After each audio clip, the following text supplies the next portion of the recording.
You're hearing the sounds of Vancouver's downtown east side, the poorest postal code in Canada.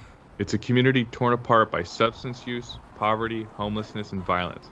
It's easily the most visible example of how substance use can cause grievous harm to individuals and communities, but it's hardly the only example. BC's construction industry continues to be hit hard by the opiate crisis, with men in the construction trades among the top demographics represented in drug related deaths. I recently chatted with Vancouver Island Construction Association President Rory Kumala about how the industry is fighting back against the opiate crisis. Fundamentally, it's shocking. And it's shocking in a very sad and, kind of a sad way, in a sense that, we've been trying to we're trying to address the problem, and our trends are going in the wrong direction still. So it kind of makes me wonder, what do we have to do to change the trend so that we have fewer deaths and not more deaths?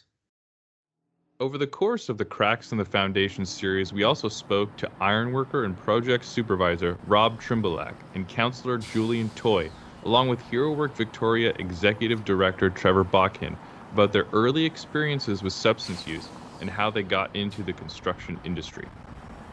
By the time I was looking for full-time work after high school, I did not do super well in high school. Business, office job, and secondary education was not compelling to me. I was not motivated to go into any of those places. I was a bit of a misfit, didn't fit in many places. Part of my story was, growing up with a sense of not belonging anywhere, really. And I went into construction thinking I'm going to take a year off. My parents were motivated for me or applying the motivation for me to go to university. And I wanted a year off, so I went into construction because I knew how to swing a hammer already, and had used the skill set of my dad, and had done we'd renovated a house and renovated another one, built one and renovated one. So it seemed like an easy decision. There's nowhere else that was paying the same. You couldn't go to McDonald's and get that kind of wage. So walking onto a job site, even to this day, it's, walking onto a job site is a place so you can walk in and start making a living that you can pay your bills with. Growing up, Botkin always felt like a misfit, but eventually he was able to find his home in the trades. I got a job, and I bet you I was 3 hours into it, and I thought, this is my people. This is where I belong. It's an industry that collects people that don't belong elsewhere. My experience in the industry is a lot of people have struggled with some of the same beginnings in life, or worse than I did. Not a lot of us didn't make a choice between med school and construction, right? It's a place where people that want to work hard can make a great living. There's going to be some suffering along the way, but you're probably not, like I said, you probably didn't choose it over a job that was cleaner and less physical. Next, Rob, Julian, and Trevor are going to tell their stories about how they first became involved with substance use. My substance abuse probably started about 13 years old, just with some smoking cigarettes, some drinking. Maybe some by 15 and 16, it was becoming more of a daily occurrence, right? Before that, I was just experimenting. I think it was all experimenting, to tell you the truth, in the beginning. At least that's what I thought it was. I started drinking at about age 12. So the first time I got drunk was about 12 years old. I think we got a guy to steal or go into the beer store for us. And I drank a couple of beers, and my mom caught me when I came home. I was trying to put the key in the door. I dropped it once, dropped it twice. Third time, mom opened the door, go to your room. Shortly after that, in senior public school, I got suspended for 2 weeks for coming to school drunk. We had gone to a guy's house on Halloween, and we ended up drinking a lot of his father's liquor. And I had a couple of accidents on the bike on the way back to the school, and I shredded my jeans, and I tried to go into the class and blame it on alcoholic candies. That didn't fly too well with the principal. So that was the beginning of my addiction. When I got to high school, I ran into some people who were using drugs when I ran into high school. So I started using hash and acid at 14 grade. As soon as I got into grade 9, I think I started dealing in high school probably 3 weeks after that. So for my high school career, my main focus, of course, was drug dealing and finding out where the parties were.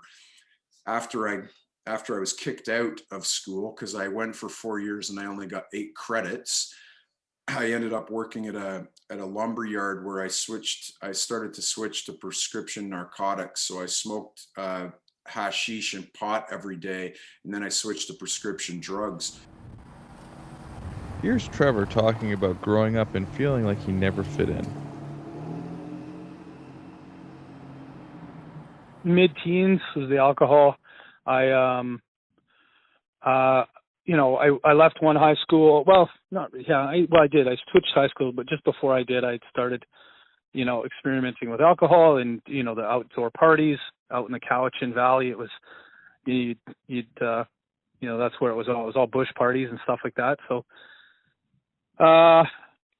I think a lot of alcoholics would tell you is once it hits the lips, right? It changes you, and you're like, oh, it's just that warm feeling, and you just, all your anxiety goes away, and you suddenly get past all your social, all that social anxiety that you've carried for years. For me, I grew up a bit of an ugly duck, and kids were not fair and were not kind to me, and I, right from my first day at kindergarten, I just felt very other than or not enough and separated from people, like I never really belonged. My home life was great, but when I hated leaving my house and going to school. We heard from all three that not only was substance use pretty normal at work, but in some cases it actually helped them get ahead.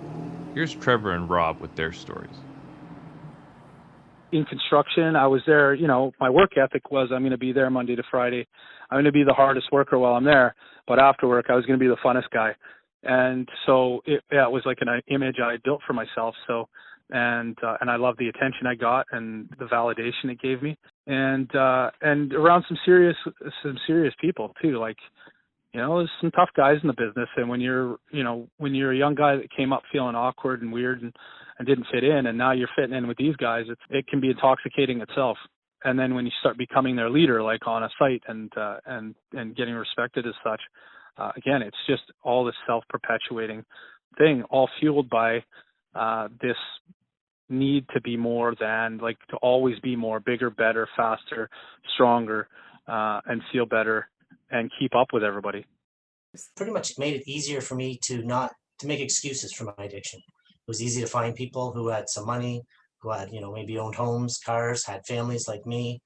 And it just seemed like we were doing what everyone else was doing.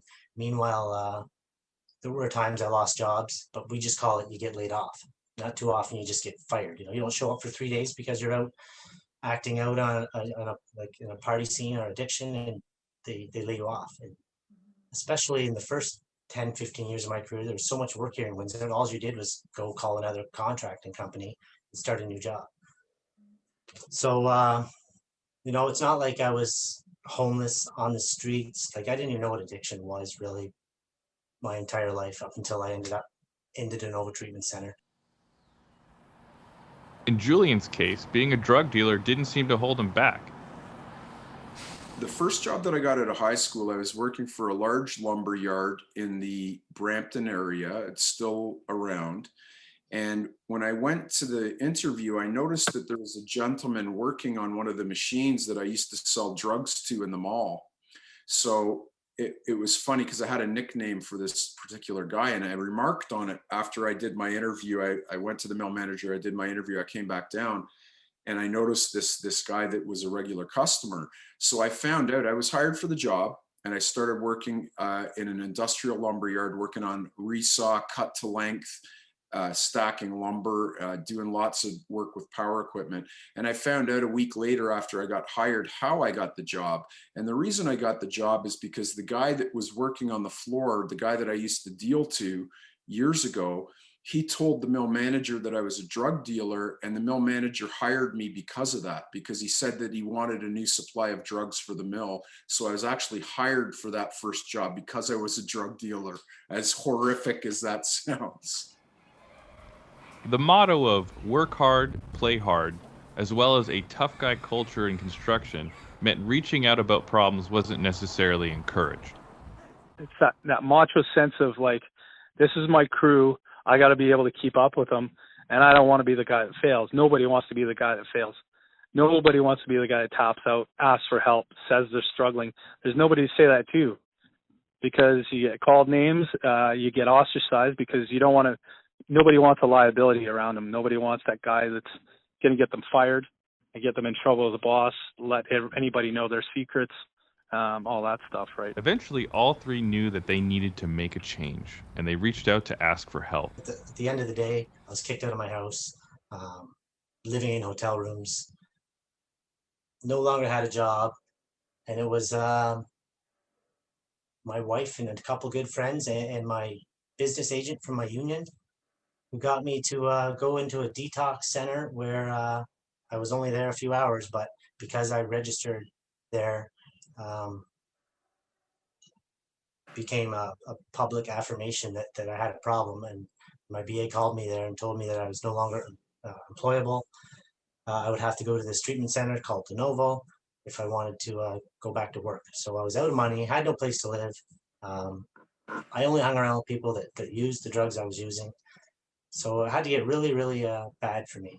The turning point for me, the last 7 years of my addiction, I wasn't having a lot of fun.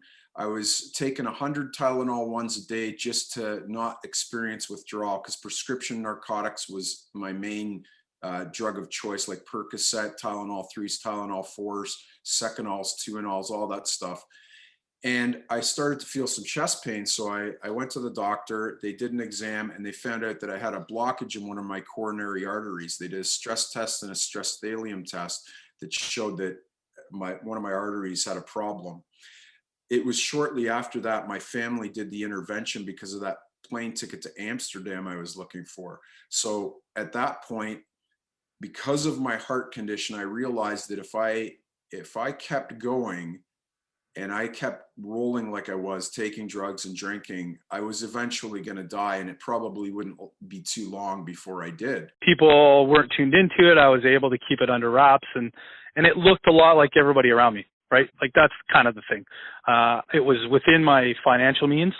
I could afford it, and I didn't look to be any better or worse shape. And it didn't seem like I was failing at work at all. I was giving more and more opportunities and more responsibilities. In fact, some of that drug use was getting me a seat at the table with the people that would promote you, right? Like, a lot of this stuff is very social. And about 10 years ago, my use was getting to the point where, like, I knew it was different. I knew it was different than the people around me, so I quit using with people that I worked with. My drug life and my work life became two very separate things. But the story isn't over yet. In our next episode, we'll look at how Botkin, Trimbalak, and Toy turn their lives around and now help others who are struggling with substance use. Listen to their thoughts this Friday on the Construction Record Podcast.